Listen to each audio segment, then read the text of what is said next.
They think we is enemies.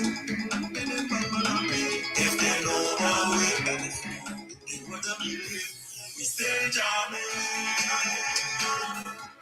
Stay jamming. Stay jamming. Stay jamming. Jamming on the low, like it just them don't know about it. We jamming on the low, like it just and them don't know about it. All we friend them, and them don't know about it.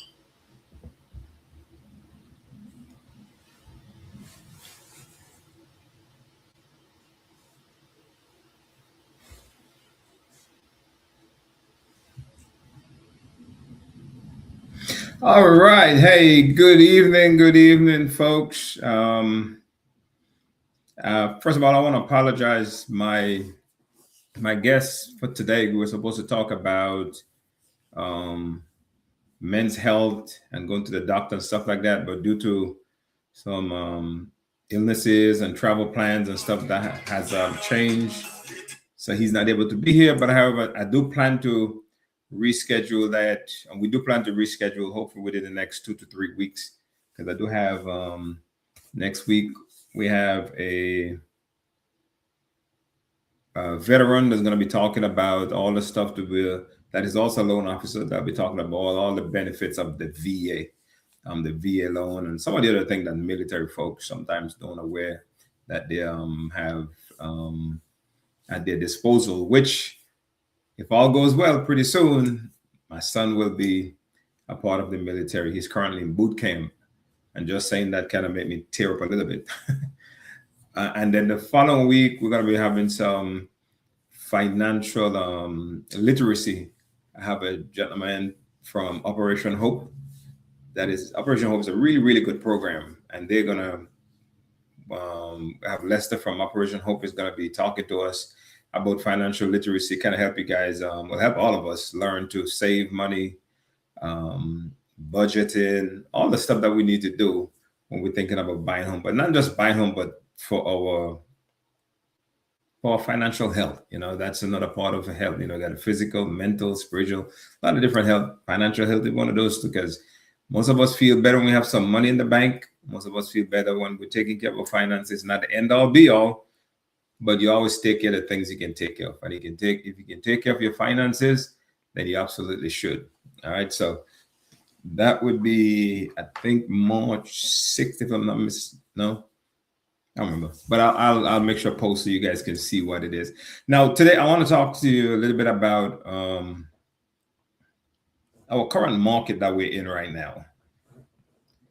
And interest rates have actually been coming down steadily since it's been consistently coming down at their high during probably 2024, 23, 24 might have been their highest points. Then in 25 they start coming down, but 24, 25 they start coming down. Now they're coming down again. I think I just saw today they've dropped below 6 for the first time. So I want to show you a little slide here that will give you an idea. So right now, currently, interest rates under the three main ones that we deal with when buying homes, FHA, VA, and conventional. FHA is generally for anyone, pretty much. The only one here that is specific to a specific group of people is VA loans, because you have to be military in order to be active military or a veteran, somebody who's been retired from the military, in order to take advantage of the VA loans.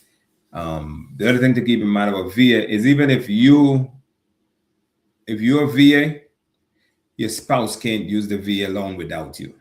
You can do it together, but your spouse has to be on the loan with you. So, and then there's conventional. Conventional, usually you're definitely going to use a conventional when you want to go much bigger amounts. VA have a limit to how much you can go up. I don't have it in front of me. I'll try and get it for you before this ends. But right now it's showing that FHA loan currently is between 5.75 and 6%.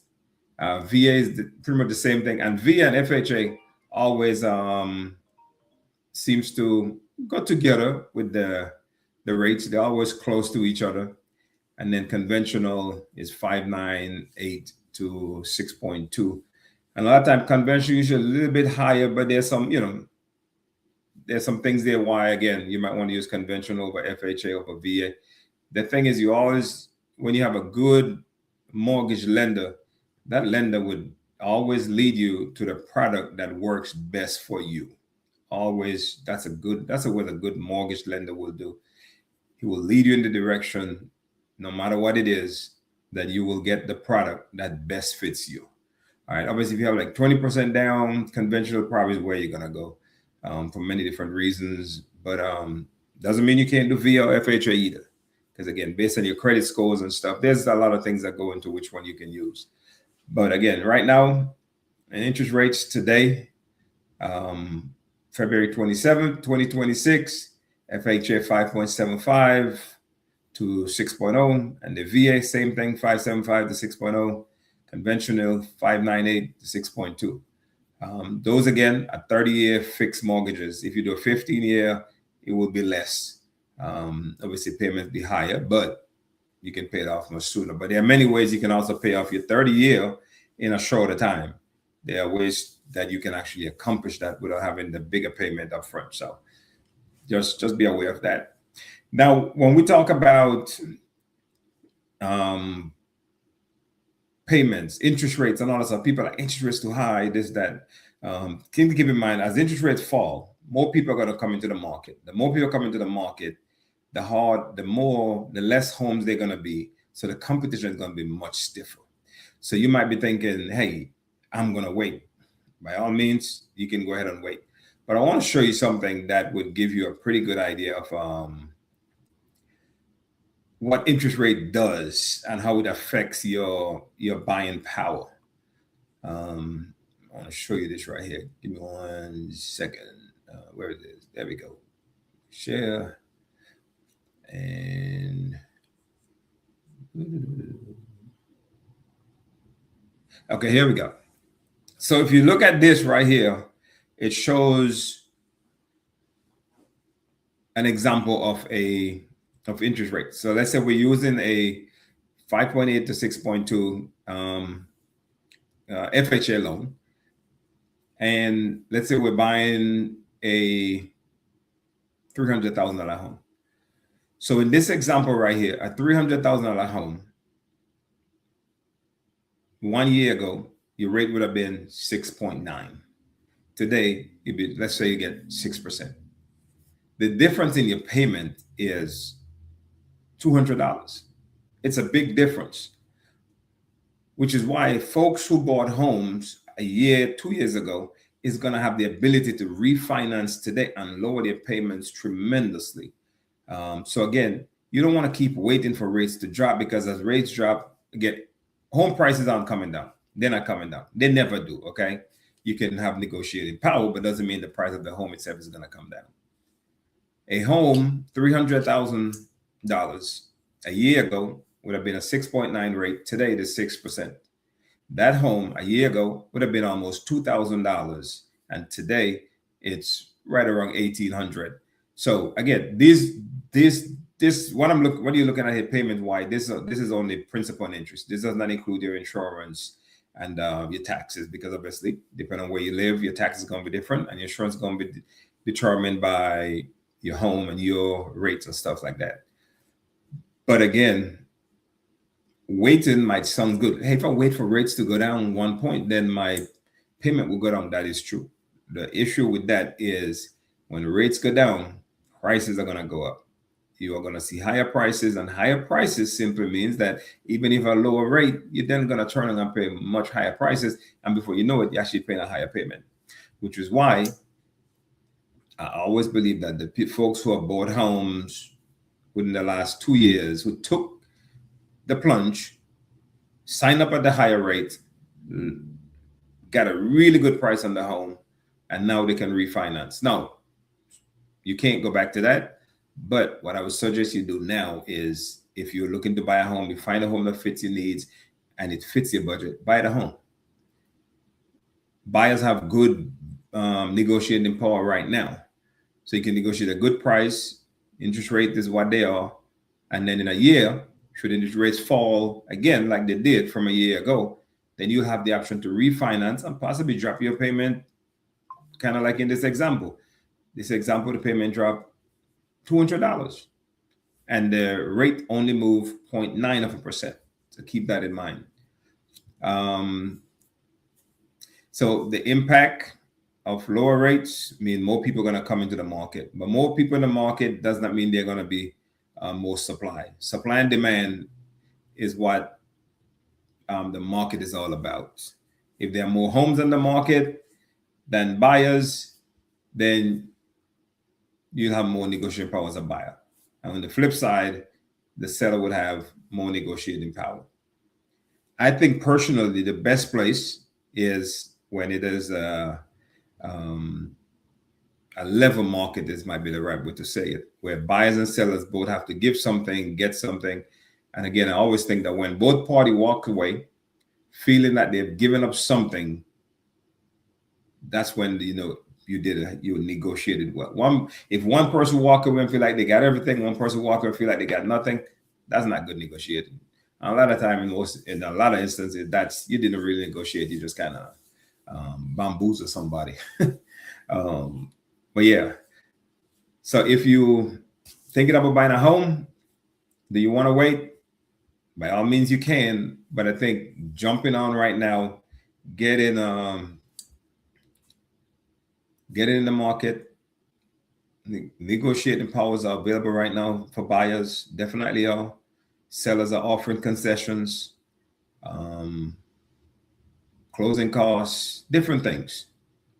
Sign up at the higher rate, refinance. Because if you wait for prices to go down like they did, let's say, for example, rates go down as low as they did during COVID. Hopefully they don't. That's not a good thing for the economy. But then there'll be so much people that you end up paying hundreds, thousands of dollars more. Okay? Not a good thing. But it is, long story short, the market is turning around. It is definitely turning around. Rates are getting better. There's more supply coming on. But again, waiting. If your goal is to wait for the perfect time, there ain't no such thing. There's absolutely nobody can prove to me there's a such thing as a perfect time. Perfect is based on you. You're ready. You can afford it. You are in a position to do it. Then you go ahead and do it. The rest will fall into place. I promise you, it will fall into place. All right. Yeah, so that's just wanted to bring you guys that. So if you do have any questions, feel free to reach out, send me a DM, give me a call. My number is 901-301-4912. Or you can follow me on all my social media channels, and it's Keno Spring. Keno Spring on Instagram, Facebook, LinkedIn, YouTube, TikTok, all of it. That's where you'll find me. So once again, you guys have yourself a wonderful, wonderful weekend. I'll see you on Friday when I'll be talking to a loan officer who is also a veteran from the military, and he'll be telling you all about the good things that the VA is offering to its veterans, not just the VA loans, but other things that you might not be aware of. All right. Thank you for checking in, and see you guys on Tuesday. Actually, on Tuesday, I'm going to be doing a live from a what do you call it? A builder's center. I forget the name, how you call it, but where you're going to pick out all the different things when you're building your home from their showroom. Is that really what I'm looking for? I'll be doing a live from there, asking questions. That would be on Tuesday at 10 o'clock. So if you tune in, then you can shoot your questions, get them answered directly from the folks who will help you pick out all the good things for your brand new construction. All right. Take care. Bye-bye.